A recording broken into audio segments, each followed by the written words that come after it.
All right. Well, welcome everybody to this episode of the Brown Bag Podcast. I am Carmen Johnston, and I'm here with Monique Williams, another co-host for the Brown Bag Podcast, and we are excited to welcome our guest, Virginia Criswell, who will tell us more about her role at Chabot after we do our usual check-in. So we always like to start our show with each of us sharing something that's giving us life these days. What is a highlight, what's going well, just like something that's kind of lighting up our life. Yeah, these days. Anybody want to go first? I can.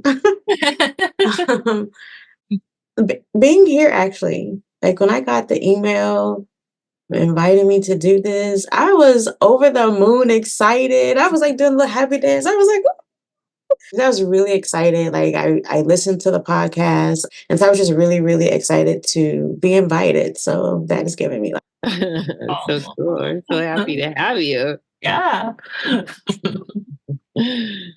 What about you, Monique? Oh, I don't know. I wish I was as positive as Virginia. I'm like so overwhelmed right now. Like so overwhelmed right now. I guess what's literally keeping me alive at this moment is like Cesar Chavez Market has like these green juices. Like, and it's like juice with a bunch of like vegetables, pressed vegetables in it. And like I've been using them, like I've been drinking them every day, and they're like giving me life, like literally. Like I wake up and that's what's giving me life to get through the end of the semester of all the grading and stuff like that. But also, I went to my son's yesterday, his first little spring recital, like singing recital. And that was just like it was just too cute. They were so messed up and disorganized and didn't know what they were doing. They're just so cute. So that cuteness is giving me life too. How about you, Carmen? Well, I think just that it's the end of the semester is definitely giving me life. I already feel a lot more spaciousness in my life, just with all the things wrapping up. We did our second annual Spirit Spark event where we got to recognize all of the faculty that went through party as well as folks that have been working in the CCEPG this year.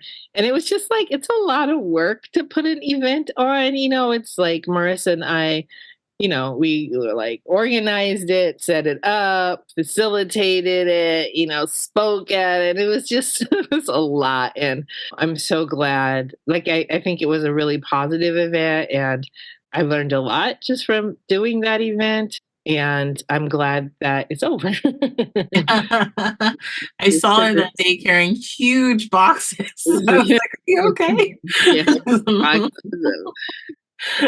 just so much. And yeah, it was nice to like give people gifts and stuff like that. And I appreciate, because I really feel like it's just so important that we all get appreciated for the work that we do at Chabot. And so it was nice to get to do that for folks. So that was giving me life. And my daughter's turning 16 this summer, and so it's been really fun planning her birthday party, and we're gonna do a little trip for her and just lavishing her with love. So it's funny, I like thinking about parties and planning them. I don't know if I like actually like doing that.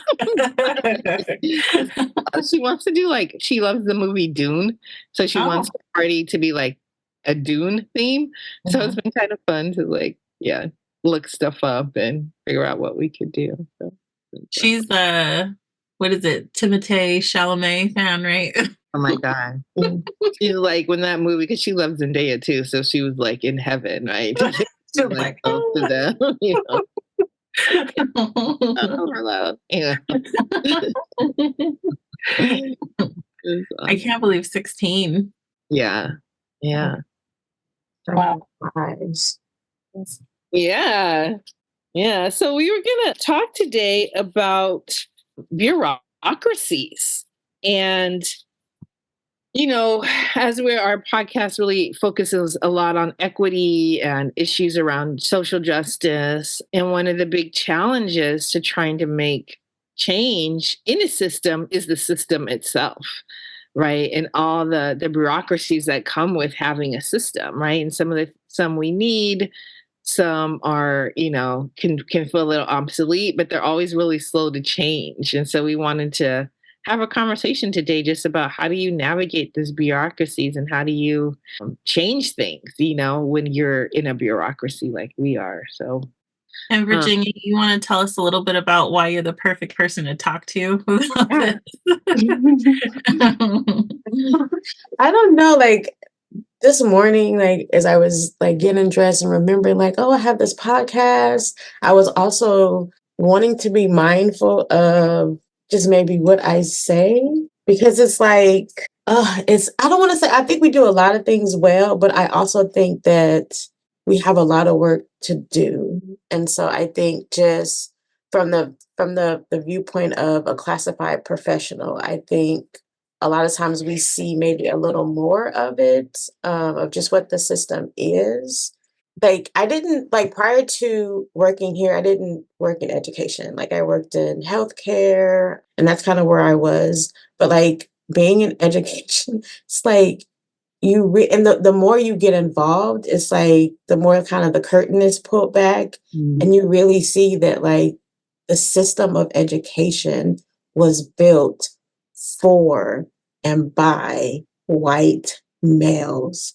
And it's like they're the gatekeepers. They kind of like, you have to get through us. And like you really see that when you kind of get into just our systems and all of that. So that was dimes right there. That was right. And this is why Virginia is perfect. Great. I always have to, because the word bureaucracy gets thrown around a lot, and so I always have to like think about what does it actually mean. Does it mean like as soon as somebody says it's a bureaucratic thing, I just like paperwork flashes in my head, like I just see paperwork. But the reality is it's not just it's that the paperwork is symbolic of like this governing thing, like this presence of like rules and regulations and things that are huge and come from top down always, right?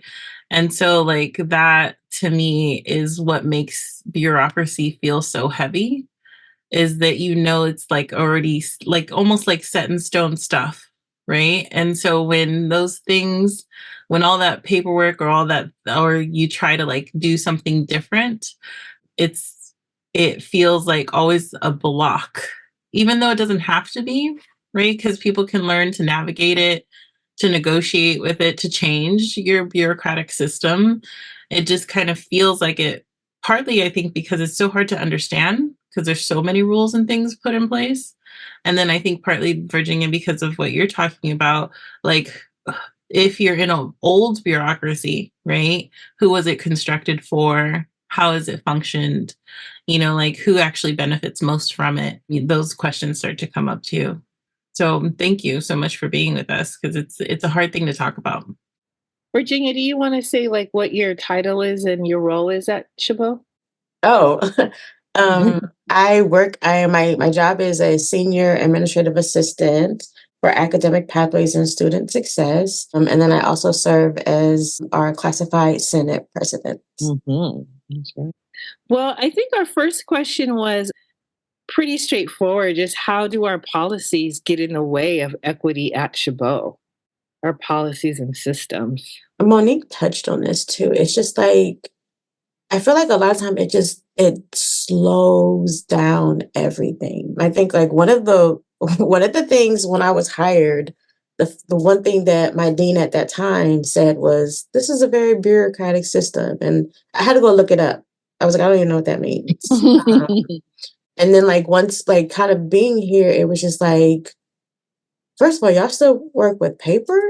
Like, and then this paper has to travel to so many people to sign, even for like the smallest of things. And then it's like, oh, then it maybe sits on someone's desk for multiple weeks or even longer. And it's just like, okay, now the time has passed. Oops, you missed the deadline. And so it's just like, It's so slow sometimes. And why do we have to have like everybody and their mama sign something? Like it should just be like a quicker way to do things. Like, okay, you're dean, boom, maybe the VP and then go. Or maybe just the VP of business services, or depending on what it is, I feel like why does it have to go through? Everyone has to touch this piece of paper before, we can really, move something forward. Or it's okay as we like think about like board policies and administrative policies that we kind of have to review. It's just like, what does this mean? What does all this mean? Like all these words, these big words, like, are you trying to confuse me? And then it's like when you make suggestions, it's like, so what is my suggestion? Is it going to change anything, or you just want to hear me say it? Like, and so I think it's a lot of just that, like, and you think from like a classified perspective, it's just like constantly have to say things over and over and over and over and over and fight. And it's just like, it just makes it so much harder than what it has to be. For a while, I've been just kind of thinking like the word equity. I was like, can we stop using it? Because it's like, do people really know what that means? It's like, it's not equality. Like equality and equity are two very different things. And so when we holler and we equity, equity, equity, but it's like a lot of times we don't even do that under our own roof with the people that are here. So it's just like, so you want me to believe that you really believe in equity when you don't even practice it? So yeah. Yeah, I feel like you just like said so many things that we could hit on. And one piece just about like the number of people that need to sign off on things, and it doesn't really seem like there's a lot of discernment around like what needs to there might be some things that need all those signatures, but does everything need all those signatures? And I was thinking about, I think we talked about this a little bit last semester, Monique, about like the grade changes, like how during the pandemic, you could just go on, in our website and you could just give somebody a W, no matter what time of the year or whatever, and now, and I know even Judy said that she preferred it that way, but now it's like, you have to get a signature from your dean and a signature from the VP. And it's like, I'm the teacher. I know, like, why does it need to go through all these different people when I'm the person? It's almost like, is there like a lack of trust, that like we're just giving W's? I don't know. It's just very, very weird when you have to have so many people sign it. And I'm sure for those admin, it's like they probably are like, the stack of papers that they have to sign that they probably, could be their time could be used on something else, or that it just doesn't make any sense to, and I just wonder, like, how do you, I don't know, it just seems like there has to be a lot of will to make those kind of changes, in those forms and stuff. But because some of the things, it's like, it just doesn't make sense that like so many people have to sign off. And I mean, I was thinking about too, like, because of the different projects that I'm involved with at Chabot, it's like I have contact with 3 different departments. I work with your department with CCPG, and then language arts as an English teacher, and then special programs with SIN. And each department has a different way of doing things too. So I've had to like learn, how each department, is navigating the system. And one thing that was really cool that Sienna did for us, we were going to this conference. She used the P card to pay for our flight and for our registration, and no one had ever done that before. Usually you have to like pay out of pocket, but she kind of was like, no, that doesn't make sense. We have this P card. We should just handle it, And so it's interesting to me, just like how folks navigate this system, and what can happen. And it's almost like, sometimes we think something can happen, but maybe it can. We just don't ask because it's a way that it's always been done or something. Actually, one of the things you said, Virginia, was like it always just makes it slower. And like when you look up the definition, because you're like, I had to look up the definition. I was like, let me look up the definition. And it says it's a system of managing and organization as a government or business by strictly following a fixed routine or procedure that often results in delay. Like in the definition, like if you're a part of a bureaucracy, you're gonna have delays. And it's just like, damn, it's probably pretty bad. if it like made it to part of your like defining one of your defining qualities Right. is that it results in delay, right?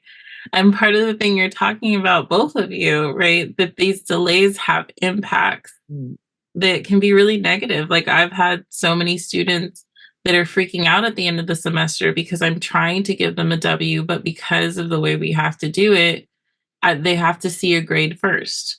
Well, their parents want to see their grades right away, like, and they don't want to show their parents a negative grade. They're worried about it. Something might happen to them about it, right? And so then I can't do anything. I can't navigate that bureaucracy any differently to make Mm. that happen quicker, right?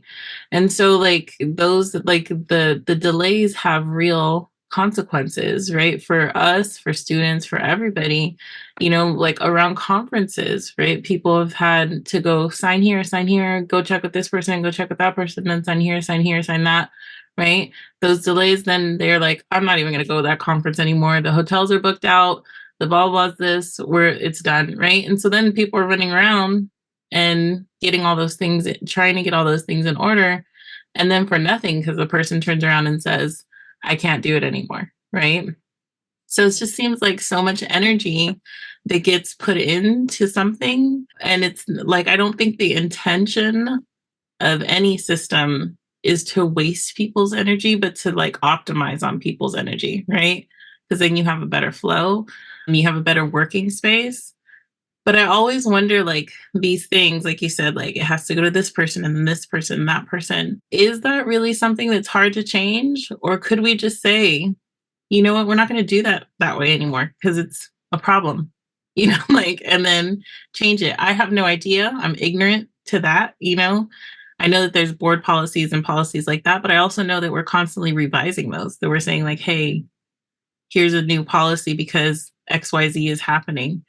Like, is there a reason that we don't just change those things, Well, I wonder sometimes if the delay in itself is a tactic to delay change, I was thinking about just recently with the student protests around Gaza. I was watching the news and there were these, pundits like, well, they didn't do it right and they need to go through the proper channels and they need to get a permit and they, and it's like, yeah, of course you want them to go through that so that you can delay, somebody trying to stand up and change things, And so I wonder sometimes if that idea of like you have to go through this and go through that is a way to weaken your resolve, to make you tired, to maybe make it so you don't want to do things, And the impact of that delay again is so like I'm thinking about like right now we're trying to hire, somebody and like it's in HR, but it hasn't got approved yet. And so like once it gets approved, then the interview process and then the board. And it's like that delay, it makes it harder for somebody to be able to start on time. And I think the equity piece, like you were talking about, Virginia, is on us. It's like if we don't get this help from the program, well, who's going to carry the weight of that? Usually a woman, and often a woman of color that's going to have to carry that extra weight, So that impact, even though it could seem like, oh, it's just a system and it's taking a long time and that's just the way it is, it's like it's not really an equitable impact that it happens. And I feel like I've also seen, when people want things to happen, they can make it happen. They can make it happen really quick, So I feel like the pandemic kind of taught us that too. It's like, oh, like when we wanted this, it could happen. But now it just goes back to this slow way. It's like, why aren't we keeping some of those systems in place that we were able to develop during the pandemic that helped things move faster? So Yeah.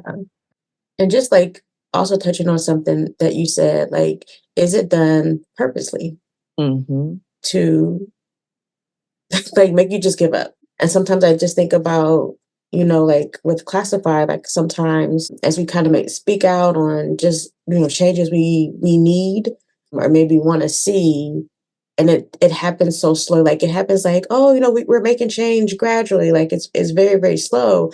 But then I think like, is it done purposely to wear us out? To where it's just like, okay, you're so beat down that you're like, you know what, I give up, I surrender. Let me wave the white flag because I'm tired at this point. And so I do think that sometimes like, is this not purposely just to wear us out to where it's just like, okay, I quit. Okay, I give up. So sometimes I do think that as well. Mm-hmm. Mm-hmm. And you think that the institution, because it lowers morale, right? Like, even if it's not straight up equity in general, it lowers the morale of everybody involved when they're hitting up against that.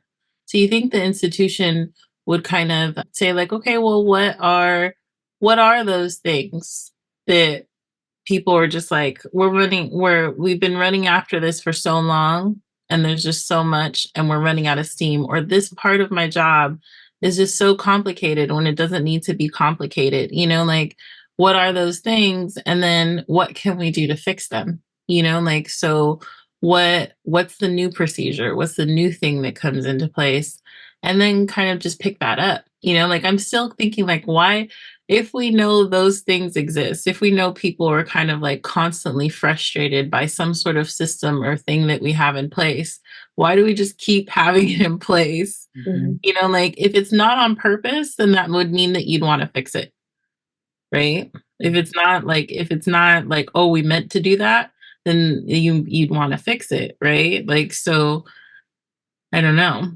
What are some of the things, Virginia, that you feel like is just keep trying to say over and over again, fix this, and it's just not getting fixed?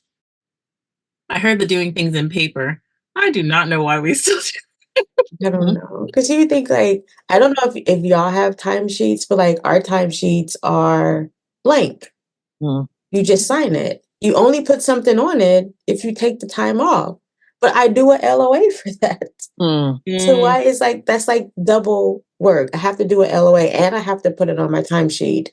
But it's like if I just do a timesheet, I didn't take any time off. I literally submit you a blank timesheet with just my signature on it. Oh.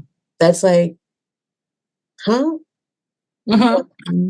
You think about like if you like hiring, like if we're hiring like a student assistant, for instance. It's like you fill out the packet for the initial hire.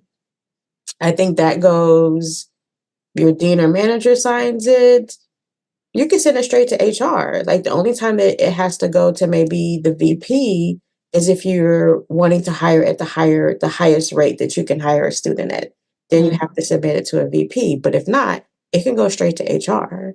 That's like a week tops, right? But then to rehire, you have to submit an EPAV.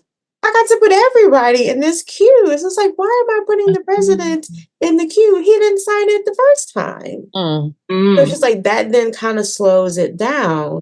And just like other rehires, like if you want to, like if a faculty is doing a new assignment and so you're already hired, so you do an EPAV, it's like, but if it's a new job that you're doing, again, it has to go through all of these different channels. And then sometimes it kind of slows it down and you have to follow up like, hey, can I get your approval on this to move it faster? Like, it's just like some of those processes, just like the kind of day-to-day things that we do that we may not like. It could be so much more simpler if like maybe we could do an electronic version of something where you could just kind of, and I know that they have been working on that, but just all the paper, you know what I mean? Like before we could, like during the pandemic, it was like, oh, okay, everything was electronic.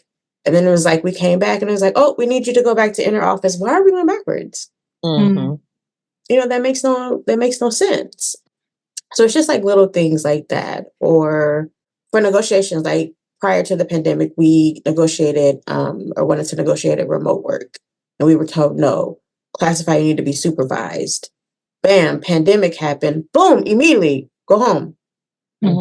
They came back. It was just like, remote, really? I don't, you know what I mean? It's just kind of like, we see how the system can really work. And it happened at like a time where everyone was hurting and it was just like a really time across the world. But it's like you saw these systems, it's like, oh, I knew you could move faster than human beings.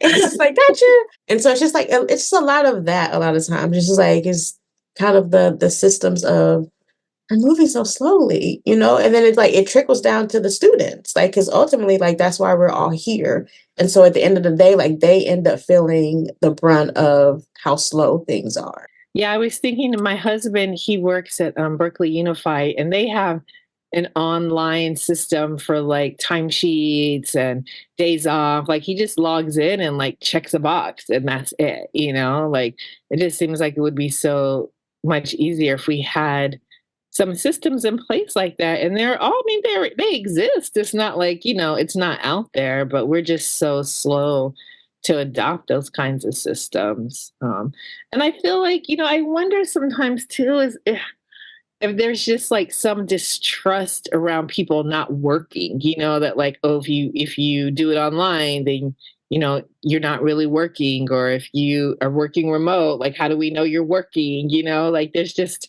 it just seems like some distrust about like the which is just a lot of classism, I think, like people not just trusting like just not trusting like the working class to work and Mm.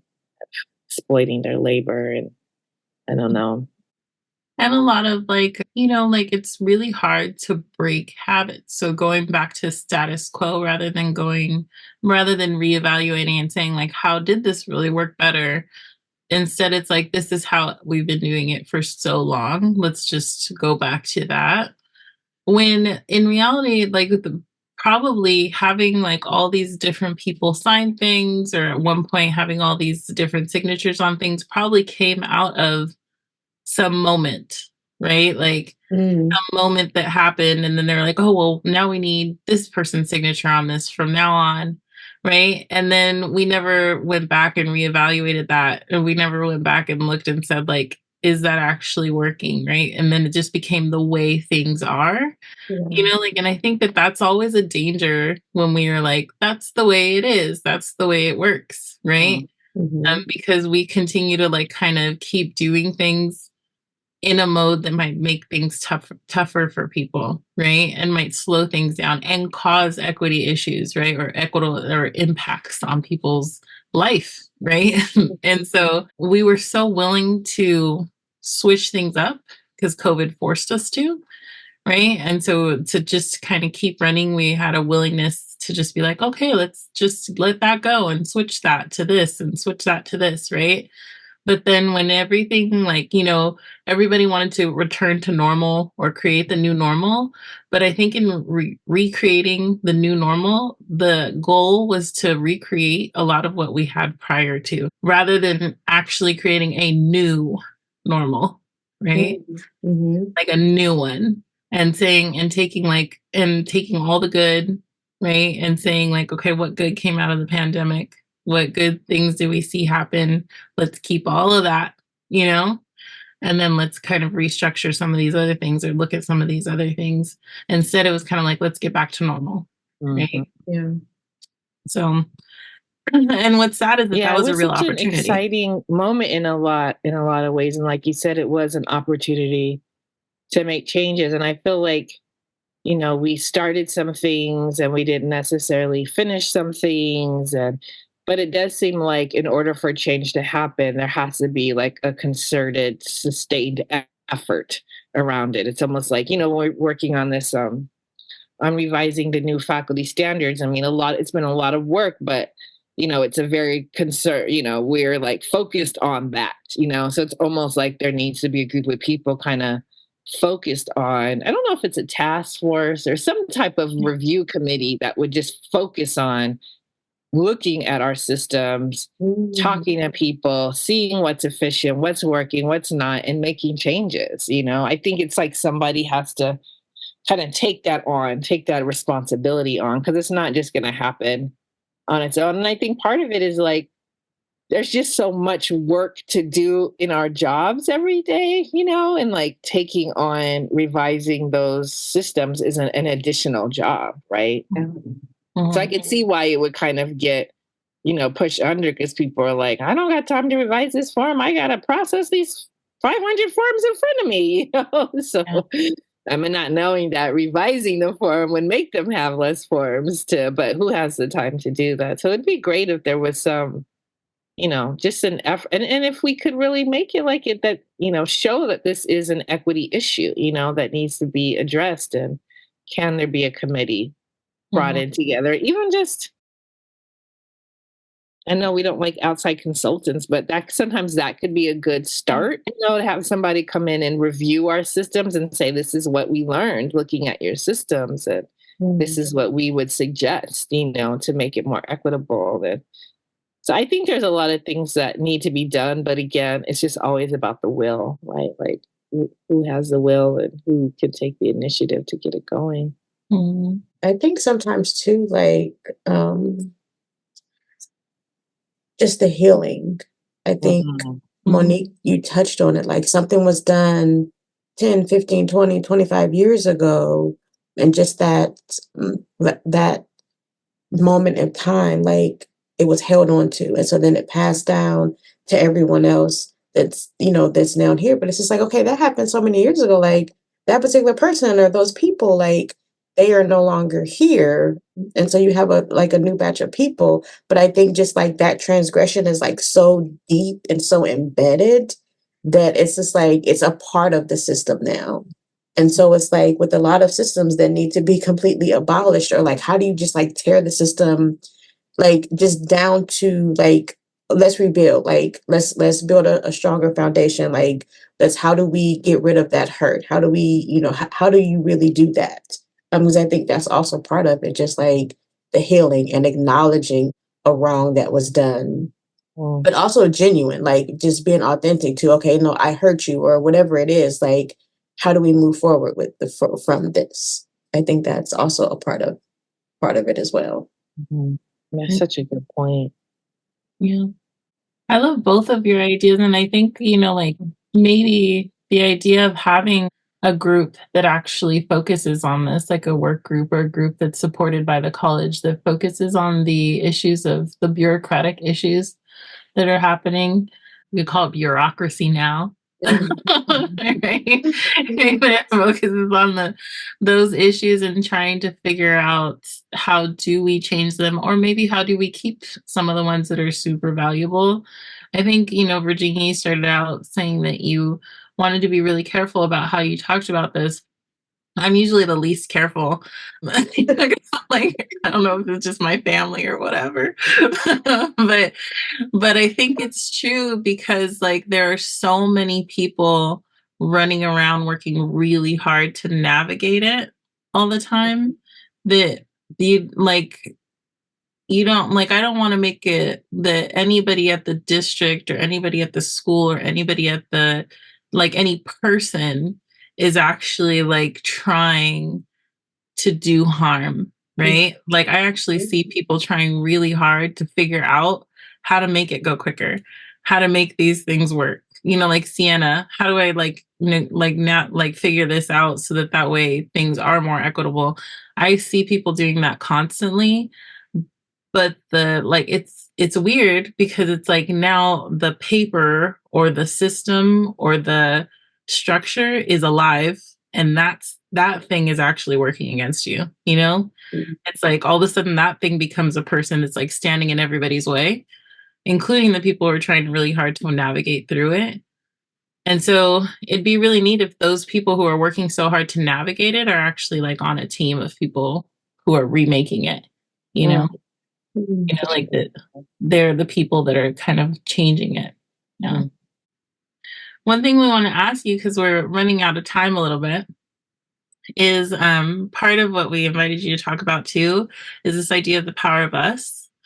And I wonder if we could kind of think about how like the power of us is kind of applied to or connects to this idea of bureaucracy or thinking about our bureaucracy. You have any ideas on that, Virginia? As we kind of think about like these systems, and we think about the folks that are making change or just trying to do little things to kind of make the system better, I think that catches on, and we think about like the bigger picture of why we are really here. Like we are here to serve students. And so how do like these systems that we want to change, that we want to make better, that we want to make more efficient? Again, like we do a lot of things really, really well. But how can we build on that, right? Like how can we keep that momentum? Okay, we want to change this for the better. And I know change is hard for a lot of people. Like change is hard for me. Like, but it's just like if we're working to support students and meet them where they are, like how can we all come together to keep that focus in mind, not getting so caught up in like what we personally have or what we're working on or what we're doing, and just think of the bigger picture. Like how can we all be on that same page? Like I think sometimes like we may not be in the same chapter, we may not be on the same page or even in the same book, but how do we all come together to think about what the bigger picture is and what it is that we are here to do? We're here to serve students. So I think as we think about like how do we want to change the system, how do we want to make things better, just like thinking of the power of us and we're all coming together to make this change. I think that is how we can like tie that together. Mm. I love that. I love that. Like we may not be on the same page, chapter, or book. But can we all at least be in the same library? Yeah. Landon always talks about that with me. He's like, we don't have to be in the same chapter or whatever, but can we let's be on the same shelf? You know, like, I love that. Well, Virginia, you wonderful, and also like the perfect person to talk to you about this. And I hope that like this is when sometimes the podcasts are like just us sharing information, but I think out of this conversation really has come an action item. Like, and so I hope that all of us can kind of carry that a little bit and try to see if in different areas, like I know that maybe I'll bring up at Faculty Senate, like, hey, maybe we can have a little, like a group that starts talking about the bureaucracy and these policies and stuff like that. And, like just kind of figuring out how we can actually get something started so we can get something changed. We have a classified Senate meeting later today, and so I just put that as part of my report. Like, I love it. Awesome. And I just want you to know, Virginia, how much I appreciate you and just how much I enjoy working with you with the CCEPG. And you're just so supportive and so helpful, with everything. I feel like I can email you and you are just like super responsive and very, very kind and very patient. Because I know as faculty, we can be very like urgent and then also not understand the systems as much as you all do. So I just appreciate just how much grace you have shown me and patience. No, I think that's also part of the power of us. I think I'm trying to be better by sending grace too. So thank you for saying that. I feel like, but yeah, just extending grace. And I just appreciate all the work that y'all do. You know what I mean? Like, I know that it's not easy work. It is a very heavy lift, and you're against the system. And so like anything that I can do to support you in that, like I'm all for it. So like, I appreciate you all as well. So thank you. Thank you. So how we end is with a recommendation. And so this can be a recommendation of anything. You can recommend something that has to do with the topic we talked about, or you can recommend something that has nothing to do with what we talked about, right? Just something in life. So anybody have a recommendation for all the people on our campus and LPC? Well, I can go first because, of course, I have a show. One of my favorite shows is back on. It's called Hacks, and it's about Jean Smart. Stars. Her name is Deborah Vance, her character, and she's like a Vegas comedian, and she's like in her 70s, and she's just crazy, raunchy, and funny. But she hooks up with this millennial who is a comedy writer.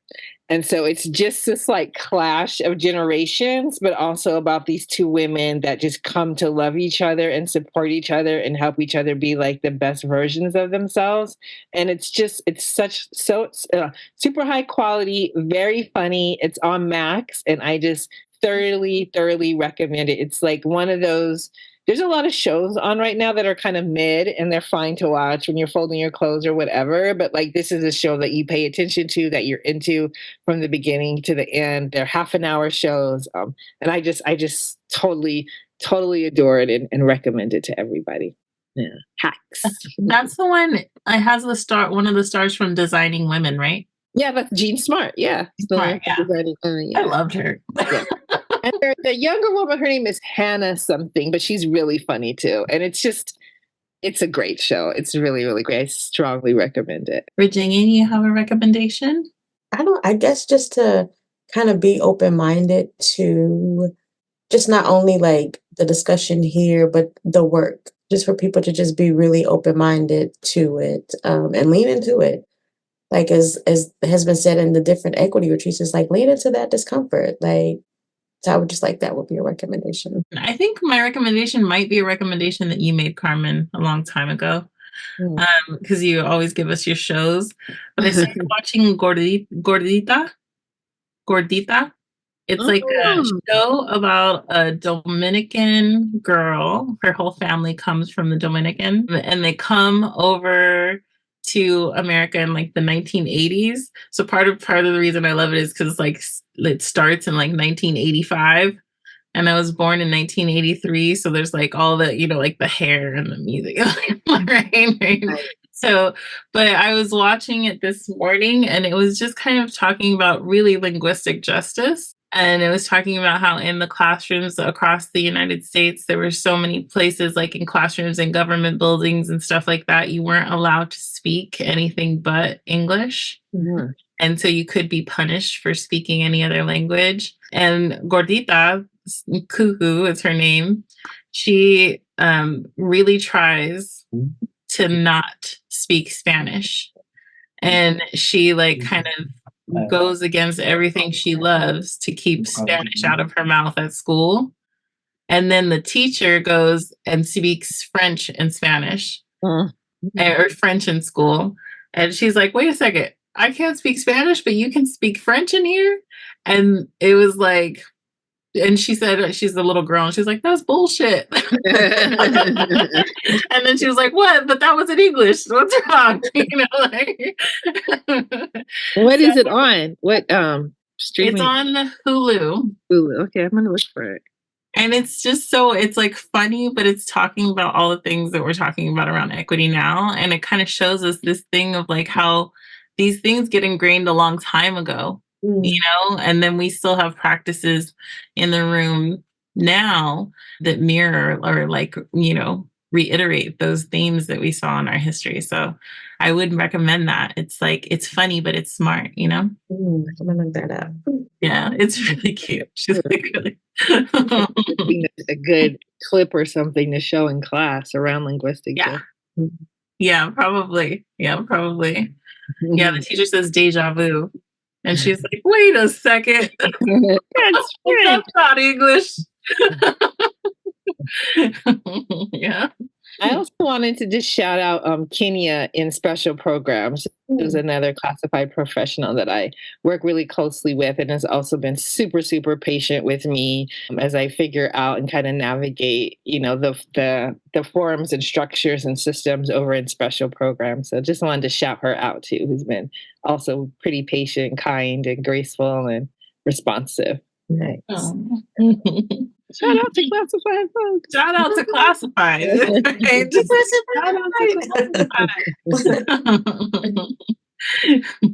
All right. Well, thank you so much. Thank you. Y'all have How's that feel, Virginia? That's really good. Yeah. You should come on all the time. You're great.